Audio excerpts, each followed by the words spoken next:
What's up, everybody, and welcome to another episode of The Girl Who Talks Sports with me, Sam Cardona. Thank you guys all for listening today and or watching on the YouTubes. If you're watching on YouTube, hello.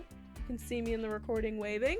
If you are listening and we're unaware that we are on the YouTubes, we are on the YouTubes. I created a YouTube channel, The Girl Who Talks Sports, and I've put about 5 videos up on there, like the past 5 episodes, so there's some decent amount of starting content on there if you guys want to check it out. If you are currently watching me and something looks a little different, it's because I took off this thing from my microphone, which is like supposed to kind of help with sound and stuff like that. It kind of sits in front of the mic. It's a big circle with like a bit of like a soundboard almost.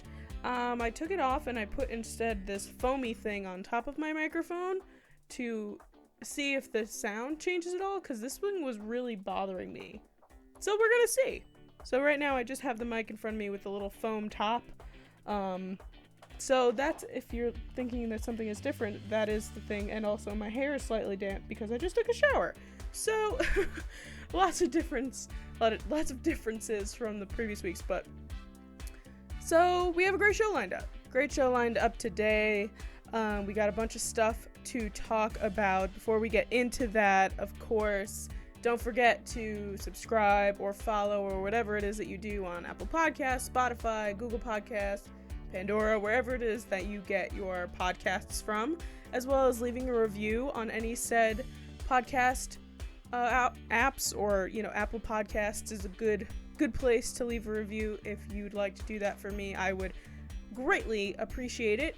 And also subscribe, turn on notifications, like, comment, whatever it is on YouTube. And finally, follow the podcast on Twitter, TGWTS Podcast. I upload videos there, give you updates on the show, where we're at, some funny sports stuff. Yeah, it's a good time. So give us a follow on Twitter. All right, let's get into it. Oh, actually, before we get into like our actual show, so today is Tuesday, August 11th at around 6:00 p.m. I'm doing this a little later than usual, but so tonight is the season premiere of Hard Knocks. And if you don't know what Hard Knocks is, it is when it's on HBO TV show about preseason football. And every year they do a different team. So this year it is the Rams and the Chargers. So I'm very curious to see how they did Hard Knocks this year because of the situation we are in. And it comes on tonight at 10. So I want to talk about it. I do. I don't want to wait a whole week in order to talk about Hard Knocks. So what we're going to do is, since it comes on tonight at 10, I'm not going to record this episode that late. But what I am going to do is that tomorrow I'm going to put out a video on both my Twitter, or a portion on my Twitter, and then also on this YouTube channel of my review of the first episode of this season of Hard Knocks. And that's what I'll do for the next 5 weeks, which I'm assuming every season is usually about 5 episodes. So that's what I'm going to be doing. So is how I will get my 2 cents in on the Hard Knocks season this year. And I think that that's going to work out really well. So we'll put some more video content out. Again, I'll put it on Twitter and link it to my YouTube and so on and so forth. So I think that that's going to be a fun thing for us to do. So that will be out tomorrow, probably in the afternoon after this podcast is released and the YouTube video is edited and put together, because it takes me some time to edit this video together. All right, so let's get into today's episode. I apologize, I do a lot of ranting in the beginning of all my episodes, which is why I put the times in, so that you guys can flip to whatever part that you want. So, to start us off today, we have an interesting thing that I saw, which honestly, I really hope that this is a thing that happens. So, apparently Patrick Mahomes and Josh Allen have been going back and forth about who is the better gunslinger in the NFL from their from their draft class, but also in the entire league, and especially with these young guys. And they decided that they want to have a throw off. And when I got the notification that this was something that might happen, I was like, oh my god, that would be so entertaining to watch. To watch Patrick Mahomes and Josh Allen just like chuck balls down a field and see how far they go. I mean, I don't know. That sounds like a really fun thing to watch. So, so they kind of want to see who has the better arm. And again, this has been something that has possibly been in their heads for quite some time now. Josh Allen has publicly talked about it on Good Morning Football and a Barstool podcast, Pardon My Take. So he has been very outspoken about it, how he wants to do it and everything like that. And he even said that there were plans to do it.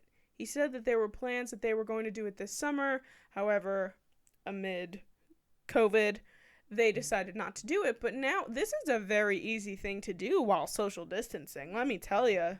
Easy. All you got to do is swap out on the field, chuck a ball down the field. Let's see how far the other one can throw it. Get one receiver.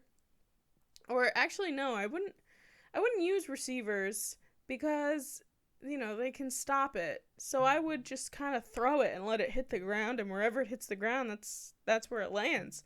So, again, very, very intriguing stuff. I would totally watch this. This kind of reminds me of the skills portion of the Pro Bowl. So, like obviously before the actual Pro Bowl game, there are all these like fun obstacle courses and games and stuff which are insanely more entertaining than the actual Pro Bowl, in my opinion. So this kind of reminds me of this. They should just throw this in the Pro Bowl skills competition anyway. I think that would work pretty well. Just chuck the football down the field. Whoever throws it the farthest wins. It is so simple, yet effective. I love it. I think that they should totally do it. Why not? Plus, it's Patrick Mahomes, it's Josh Allen. I like both of those guys. I even have a Patrick Mahomes t-shirt jersey, for Christ's sake. So, and I always really liked Josh Allen. I don't know. I always call him the cutest little muffin in the basket, even though he's like 7 feet tall. I don't know. He's just like this guy that just like, I'm just gonna play football, and he's not that bad at it. So anyway, that was a fun thing that I saw that I wanted to throw in the mix here with you guys. And then the second thing that we're going to talk about before we get into a nitty-gritty story is I love this so much. So, the Denver Broncos, if you haven't heard about this, I actually was I was doing this story, and then I happened to see a tweet on the podcast Twitter that I then quote tweeted, and so if you want to look at the picture of it, it's there. So the Denver Broncos and New Era put out this hat, and let's just get to the chase here. Broncos was spelt incorrectly, so the back of this hat said in big letters, Denver Broncos. Oh my god. If we're on the YouTubes, I'm going to insert a picture here. So there you go. So it's a New Era hat. It's it's a flat brimmed hat with a D in the front of it. It's it's blue with an orange stripe in the back that says Denver Broncos on it. And at first, when I saw this tweet from the 8th, so a few days ago, it said that it was still available at Kohl's. The quickness that I went to this site to see if I could purchase this hat, it's no longer available, unfortunately. If you are thinking, oh man, the money I would pay for that hat, though, to walk around with Denver Broncos on the back of my head. And And also, when I was looking at this picture, I was like, oh, let me save this picture so that I can put it in the video or whatever. And when I saved it, I was going to save it as Broncos or Bonkos. And I spelled it wrong, and I pressed enter, and I realized after the fact that I saved it as Bonacos. Oh my god. I was having a moment to myself. It was hilarious. So anyway, that happened. The amount of people on Twitter that were also talking about it that said that they would spend money on it. Why they took it off the website, I have no idea. Honestly, they probably would have sold them out. Someone on Twitter I even saw had ordered it before this, and they just did not send it to him. They just said that it was discontinued. But my god, can you imagine someone who ordered it like when they first came out and it got to their door and they looked at it and they went, wow, I am a proud owner of a Denver Broncos hat. Also, why would you not just change the name right now immediately? They are now considered the Denver Broncos. It is canon, okay? That is the new name. There's no such thing as a Bronco. It is only Broncos from now on. Denver Broncos. I love it. I love it so much. So anyway, so I just wanted to throw those things out to you guys because I was like, yeah, both of these things, both Mahomes, Allen throw off, and Denver Broncos are two things that I absolutely must mention on the podcast this week. So let's get into our first segment on the show, and my favorite segment on the show, Tea Time. Tea Time is my favorite segment on the show because we delve into the hot, steamy gossip of the sports world, and this week, it has to do with a running back, Derrius Guice, who was on the Washington football team, but is no longer, and we will now discuss. So, Derrius Guice, when I heard about this, I was like, isn't this kid a rookie? But he's actually would be entering his third year because his first year, he got injured, and we just did not see him play. We saw him play basically for the first time this past season that just happened. So Derrius Guice, straight to the point here, he's been arrested this past Friday. And it had to do with the fact that there were criminal complaints filed against him on Monday, so yesterday, but technically 2 days ago by the time this podcast comes out, for 3 different instances of domestic violence. So, he attacked his girlfriend 3 different times on 3 different dates. The biggest one that people are talking about is from March 13th, but it also happened on February 14th and April 17th. So basically once a month, February, March, and April. So the first one, on February 14th, he pushed her in his bathroom. She tried to catch herself on the way down and basically smacked her thumbnail, which really freaking hurts. And eventually the nail had popped off, and she has pictures of it and so on. So that was the first one. The last one, we'll get to the March one because that's the more information I have. The one from April is from April 17th, and they were, I guess, arguing or disputing outside of his house. Then he pushed her to the ground outside and then took her phone and chucked it into the street where it shattered. Again, she has photos of her injuries that she sustained. Also, I didn't find her name, mostly because in these court documents that were put out, it is just her initials in order for her identity to stay safe, which we totally respect and understand. So that is those 2, the first and the last, that we know of. Then March 13th, which happens in his house, and he lives in Ashburn, Virginia, I guess, in the off season. In this case, he, quote, strangled her until she was unconscious. So, not great. Really not good at all. So he strangled her until she was actually passed out. By the time she regained consciousness, she woke up to him like crying and tapping her and all this stuff. He also had pushed her again and pulled her hair several times. Obviously, very clearly domestic abuse, and the fact that she also has photos of the injuries that she sustained do not make a very good case for Guice at all. In the same instance from March, she woke up basically from being unconscious because her boyfriend strangled her, and she left because she had a flight to catch. And in her layover in Chicago, I believe it was, she went into the bathroom, took these photos of her injuries that she sustained. The thing that I know is going to get brought up in court with this situation, if he pleads guilty and there is a trial, I have a very strong feeling that people will say, well, between the time that the incident happened and her layover landing in Chicago, that's a lot of time. Maybe she gave them her bruises herself, which of course it's like, why would you strangle yourself until you were unconscious and gave yourself bruises on your neck? But that's a whole separate conversation. I watch a lot of Law & Order SVU.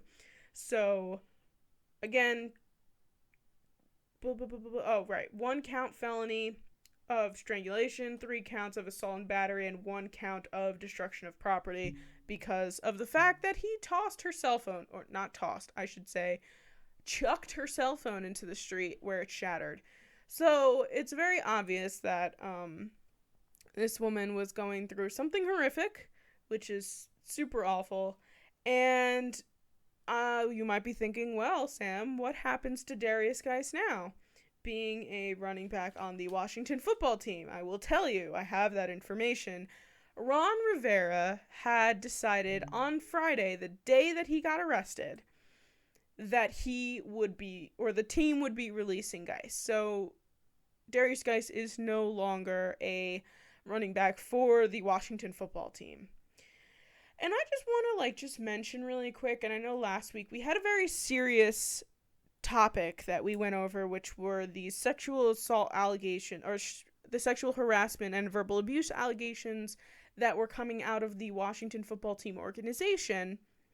And I don't believe that I talked about it on the podcast last week. I definitely mentioned it in my Twitter thread that I talked about on the podcast Twitter.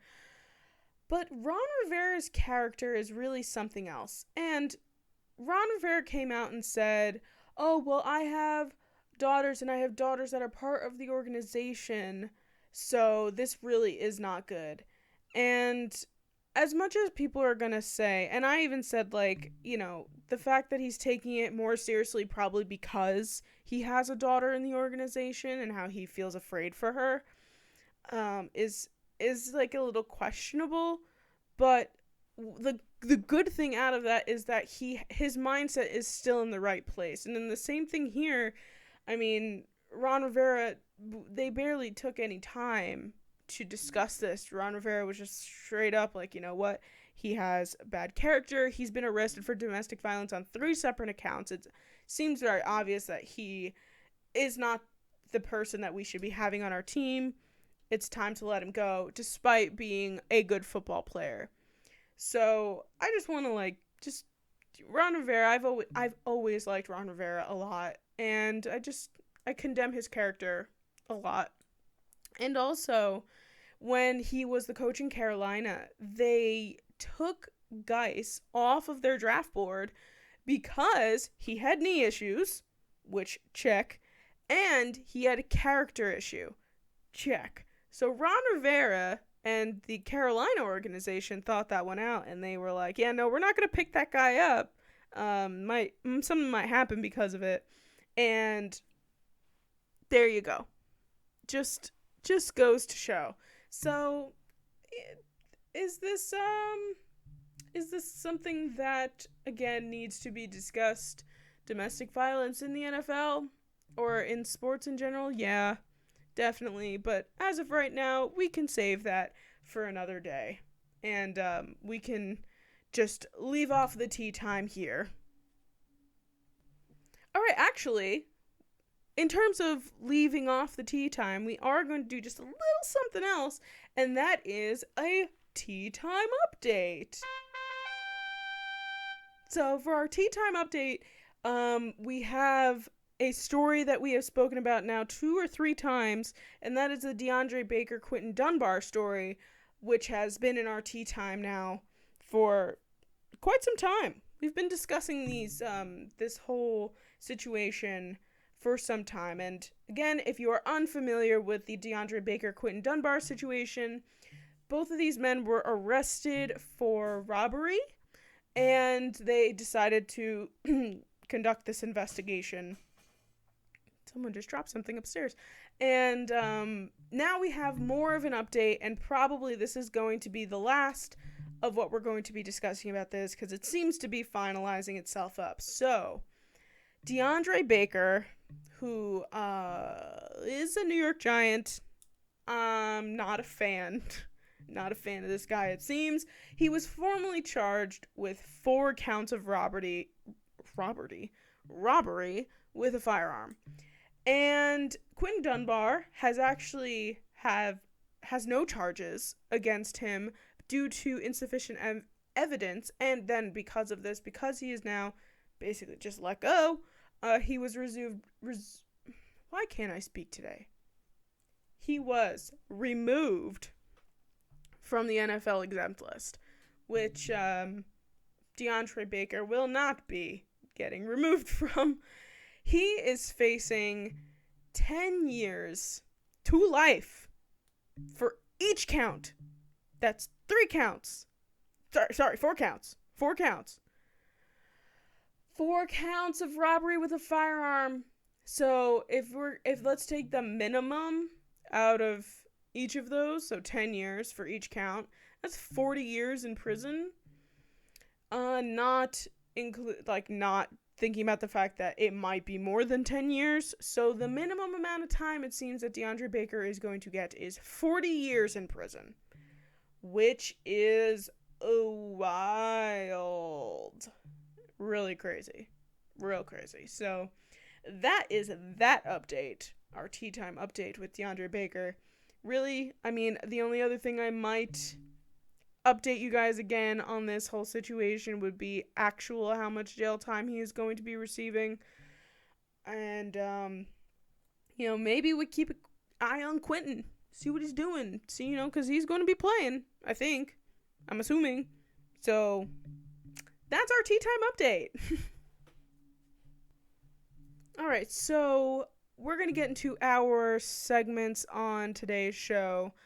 And the first segment that we usually delve into here is Let's Talk About It. And this week's Let's Talk About It is going to be college football.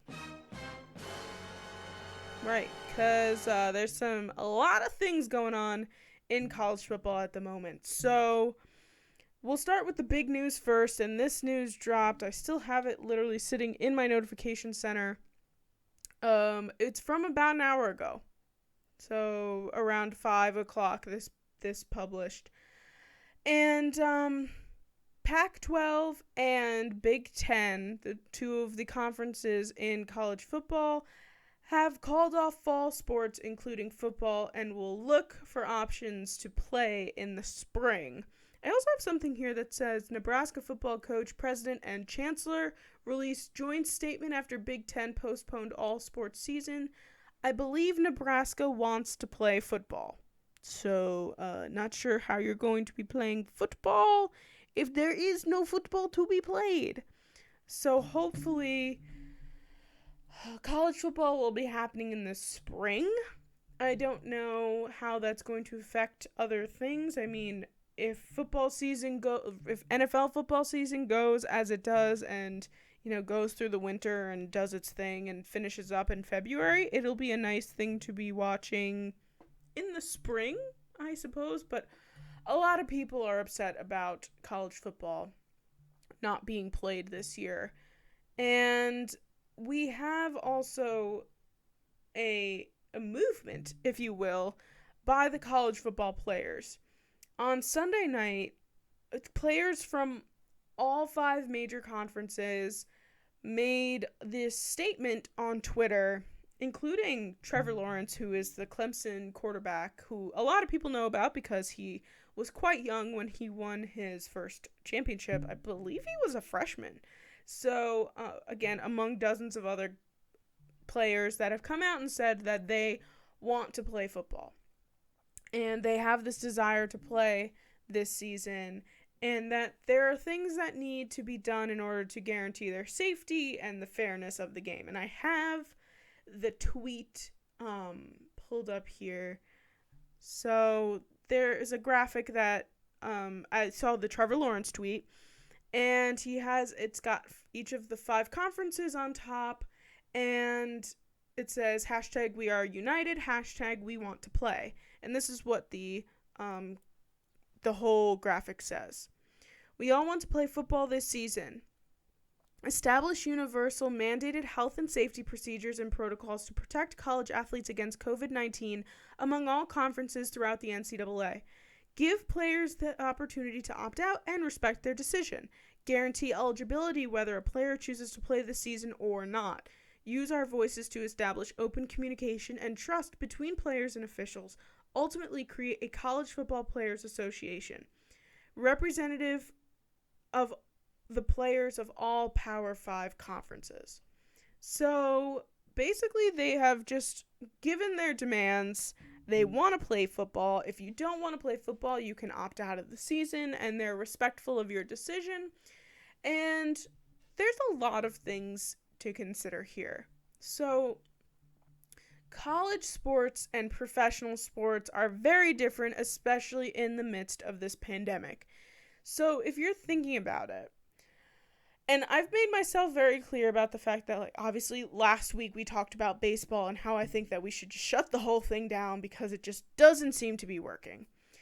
And I would say the same thing about this. However, that it's not something that is as easy, mostly because colleges are open and people are going back to school whether you play a sport or not.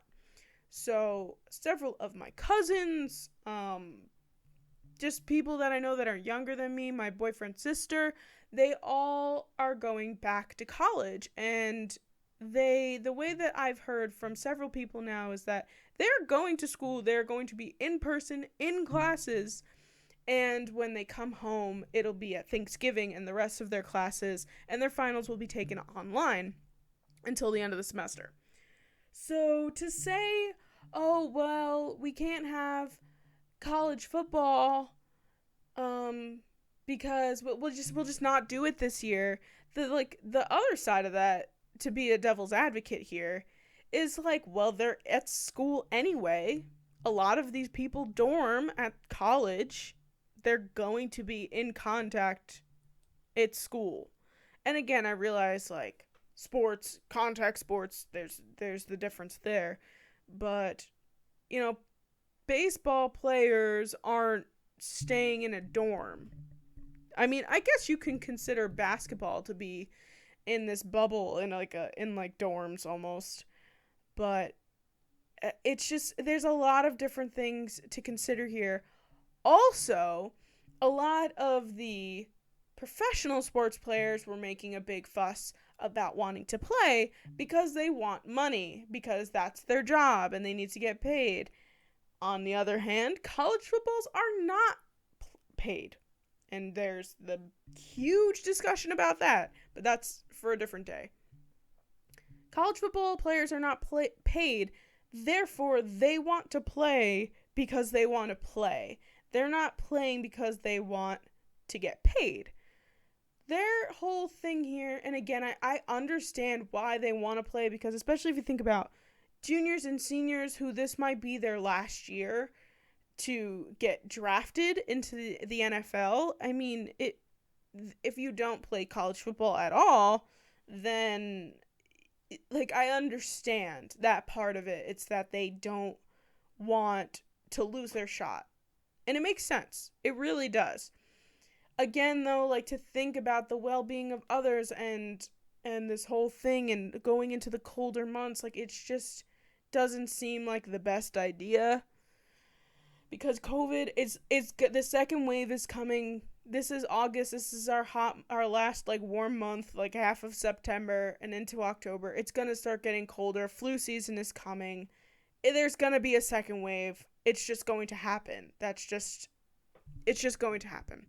There's also apart from the college players themselves who have put together that very well written post, I think that was very well put together, very straight to the point, made exactly what they wanted to say. Then there's all the people on Twitter, including our president, who have said, we want college football, we need college football, blah blah blah. So there's the difference between want and need. So a lot of people want college football because they want to watch college football. It's entertaining and they like to watch it and they like to see the people who might end up in the NFL. And I'm sure there's whatever bets stuff included in all that. But you don't need it to live, unfortunately. You don't need college football to live. And again, like I said, these college players are not getting paid. They are still going to school. There's so many factors to include in all of this. But it seems that the decision has been made. College football will not be played, at least as we know right now, Big 10 and Pac-12. We will not be seeing college football from them this season, at least this winter. Hopefully by the time next spring rolls around, we'll be in a much better position to be playing sports. But again, if some people continue not to wear masks, then this is going to go on a lot longer than you want it to. But that's that's for another discussion, another day. We have a lot. I said that like 3 times this episode already. Another discussion for another day. So anyway, so that is our Let's Talk About It for this week. Please send me opinions, ideas, arguments. Don't send me mean things, though. I get really sensitive. I'll cry. So don't send me mean things. But I definitely want to hear what people have to say about this kind of stuff, especially with these college people. I think that, again, it's a very different situation than playing at the professional level. So my DMs are open on Twitter if you guys want to send me stuff. But again, please don't send me mean stuff because I will get upset. So there it is. So we talked about it. College football. So I want to introduce a new segment today. And it's not a segment that I'm going to do every single week. But I think it's a fun segment to include in, especially when there is a momentous occasion to be brought up. So I'm going to start this segment called On This Day. So on this day, August 11th, so this podcast is coming out tomorrow, but on this day, technically today, in the midst of me recording this, August 11th, 2015, was the infamous fight in the Jets locker room. And again, if you don't know about this, or if you do know about this, I don't care, I'm going to talk about it. So, August 11th, 2015, there was a fight in the Jets locker room. I saw this, the reason why I decided to do this was because I saw this ESPN article, and the title of this ESPN article was "One Punch, two lives altered." It's so dramatic for no reason. One punch, 2 lives altered. It sounds like a freaking movie trailer. Anyway, but it's true. 2 lives were altered and there was 1 punch thrown. So, in the locker room of the Jets, where are they? MetLife Stadium. Whoa, I don't know why, I just had a major brain fart there. So, there was a fight in the Jets locker room between Geno Smith and his teammate, I don't want to mess this name up, Anem Kapali. I believe that's how you say it. So, they apparently were fighting, and Capali punched Geno Smith in the face and fractured his jaw, where he had to get surgery done. I believe he had 2 fractures in his jaw. So you could say it was a sucker punch. And Todd Bowles had come out to the press conference, and it was pretty abrupt, and everybody was just like, what is going on? Like, is there something important that we need to do? And Todd Bowles was just like, yeah, you should probably turn on your tape recorders. This is pretty crazy. And he said, Anen Capali punched Geno in the face, fractured his jaw, and he will be out for 6 to 10 weeks. Basically the rest of the season. So, I never knew this. But this article that I read discussed why Geno Smith was punched in the face. And it was over $600. And to me, $600 is a solid amount of money. If you hand me $600 and then snatch it away and say you're not going to give it to me, I would punch you in the jaw as well. So, but to these football players who make millions of dollars, $600 seems kind of insignificant. But they had a disagreement or something. Maybe someone was supposed to get $600 for something. Again, I'm not entirely sure of what the $600 was for, but it led to the sucker punch in Geno Smith's face. In this article as well, there was a New York Post,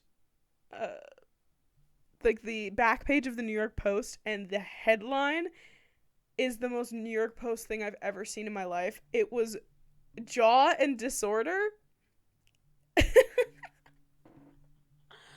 The Post? I swear to God, I need to meet the people who think up the Post headlines. They are absolutely incredible. And if you've ever seen the John Mulaney stand-up on Netflix, one of the many that he has, he talks about the New York Post and their headlines, and it's a very funny bit. But that's what made me think of it, was the fact that it said jaw and disorder on the back page of the New York Post. Just some stellar journalism. So, what led to the greatness of the Jets for this year is getting Geno Smith punched in the jaw was probably the best thing that could have happened to them. They had a winning season that year, 10-6 record, and who was the one that got them there? Our pal, Ryan Fitzpatrick, good old Fitzy boy, who has just jumped around to every team imaginable, and he was the Jets' saving grace that year.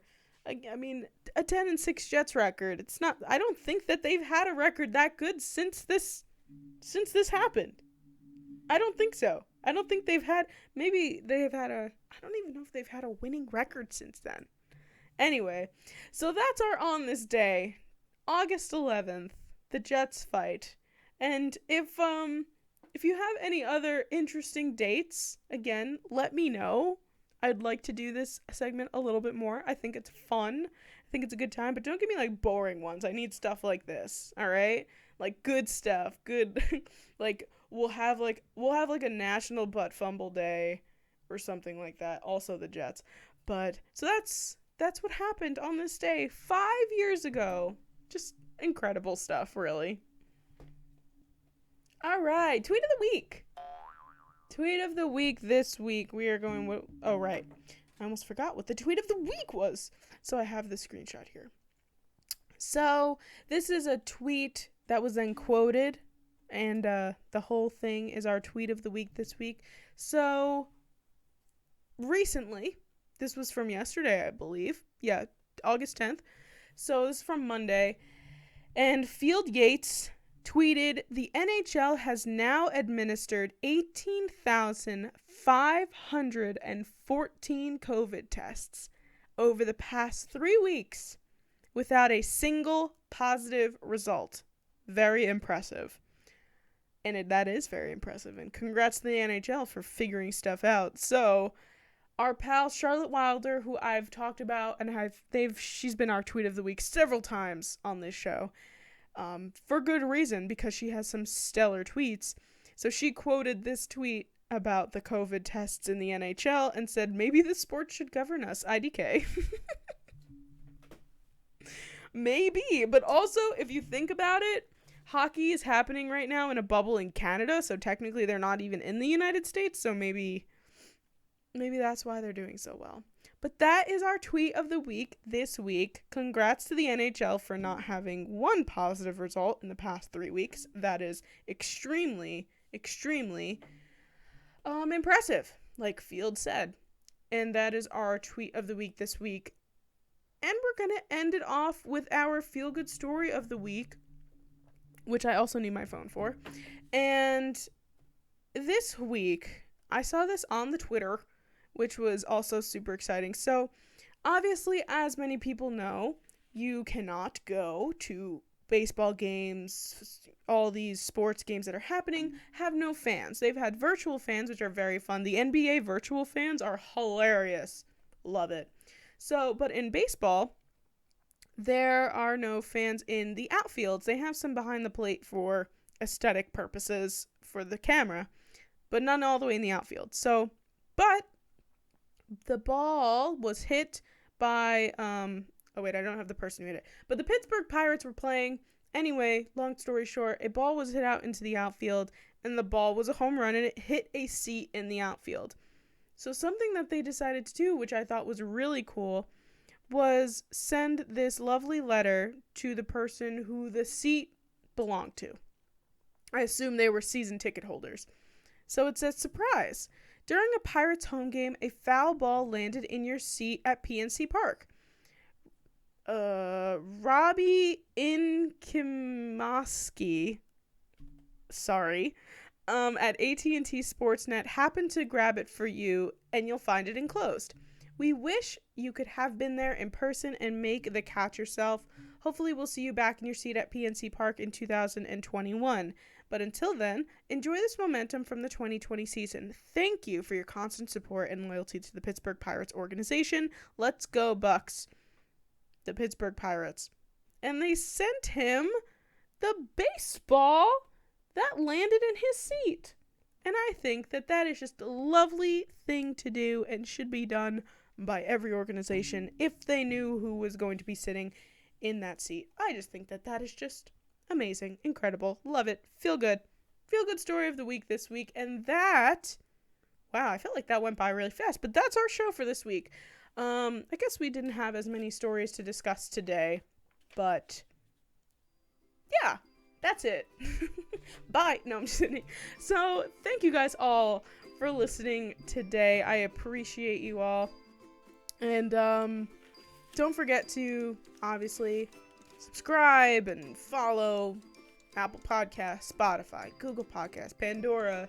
I think I got it on Stitcher, Castbox. I'm trying to get up on Amazon Podcasts right now. I just submitted myself for that, so I will keep you all updated on that. And don't forget to leave a review on Apple Podcasts or leave a review wherever. It's honestly very helpful either way. And subscribe on YouTube, leave a comment, like the video, turn on notifications. I don't really know how that works, but all that good stuff. And, again, send me anything you guys want. I really don't care. Again, don't be mean, but I appreciate you all very much, and I appreciate you guys all for listening. And I've realized ever since I've put up the YouTube channel, listenership has been up quite a bit. So I really appreciate you guys, and I appreciate you all listening till the very end of the podcast a lot of the time. So that's really great. So thank you guys. And I hope that you all have a fun, fantastic, sports-filled day. Don't forget to be safe, wear a mask, disinfect your hands, all that good stuff. And I will see you guys all next week. Bye!